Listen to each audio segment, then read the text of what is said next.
మహాదేవ శ్రీమాత్రే నమః. Welcome to our channel. మనము నిత్యము సమర్పించేటువంటి పుష్పాలతో ఏ విధమైనటువంటి ఫలితాలను మనము కొని తెచ్చుకుంటున్నాము అంటే భగవంతునికి సమర్పించేటువంటి మందార పుష్పం కానీ, జాజి పుష్పం కానీ, అదేవిధంగా సంపంగి పుష్పాలు కానీ, ఇది అమ్మవారిక లేదా అయ్యవారిక అనేటువంటిది కాకుండా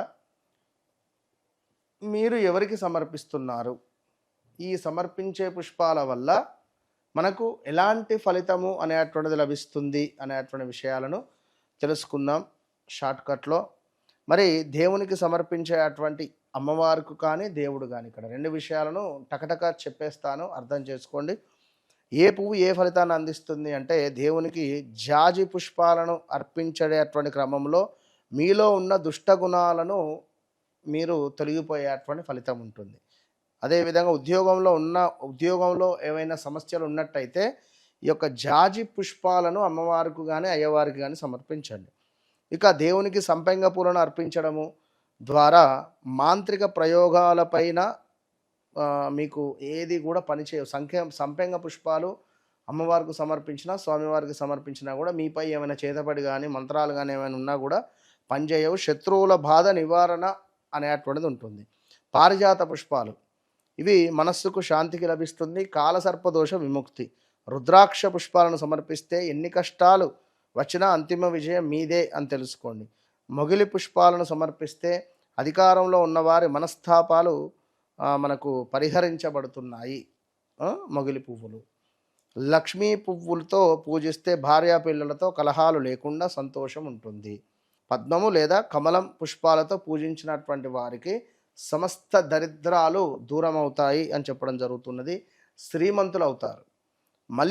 మల్లి పువ్వుతో పూజిస్తే అన్ని రోగాలు నయమవుతాయి, ఆరోగ్య ప్రాప్తి.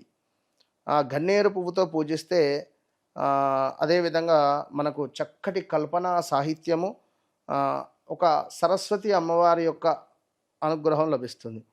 కలహార పుష్పము అంటే అందరిలోనూ మీకు గుర్తింపు వచ్చి ఒక ఆకర్షణ లభిస్తుంది, లైక్ వశీకరణ. పాటరీ పుష్పము వ్యవహారంలో అధికమైనటువంటి లాభము. కంద పుష్పము ముఖములో అధికమైనటువంటి తేజస్సు, శాంతి లభిస్తుంది.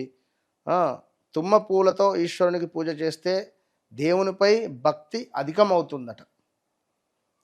నందివర్ధనం పువ్వుతో శివునికి పూజిస్తే జీవితంలో సుఖము, శాంతి, ప్రశాంతత లభిస్తుంది. కనగాల పుష్పము దీనితో దేవునికి పూజిస్తే మనస్సుకు పట్టి పీడిస్తున్నటువంటి భయము, భీతి, ఇన్సెక్యూరు ఇవన్నీ పోతవి. విద్యా ప్రాప్తి సిద్ధిస్తుంది. దుర్గాదేవికి ఈ పూలతో పుష్పిస్తే మాత్రం దేవ అనుగ్రహంతో శత్రువులను మనము శత్రువుల నిర్మూలన. అశోక పుష్పాలతో పూజించడం ద్వారా జీవితంలో సంసారంలో ఉండే అన్ని దుఃఖాలకు మనం నాశనం అవుతున్నాం. నల్ల కలువ పుష్పాలతో పూజించడం ద్వారా శ్రీ శనైశ్చర మహారాజుకు పూజ చేస్తే అన్ని రకాల శని సమస్యలు తొలగిపోతున్నాయి అని చెప్పడం జరుగుతున్నది. పదారి పుష్పంతో పూజిస్తే అన్ని రకాల పితృదోషాలు తొలగిపోతాయి. మాలతి పుష్పంతో పూజించడం ద్వారా పాపాలు తొలగిపోతాయి. పున్నాగ పుష్పము అనేటువంటిది శ్రీ లక్ష్మీనారాయణ స్వామి వారికి ఎంతో ప్రీతి. అదేవిధంగా కృష్ణునికి సమర్పించినా కూడా మనకు మగ సంతానము కలిగే ఛాన్స్ ఉంటుంది. వకుల పుష్పము ఇది శ్రీ భూవరాహస్వామి వారికి కానీ, లక్ష్మీ నరసింహస్వామి వారికి కానీ, లేదా లక్ష్మీనారాయణ స్వామి వారికి కానీ సమర్పించినా కూడా సొంత ఇల్లు పొందే అనుగ్రహం ఉంటుంది.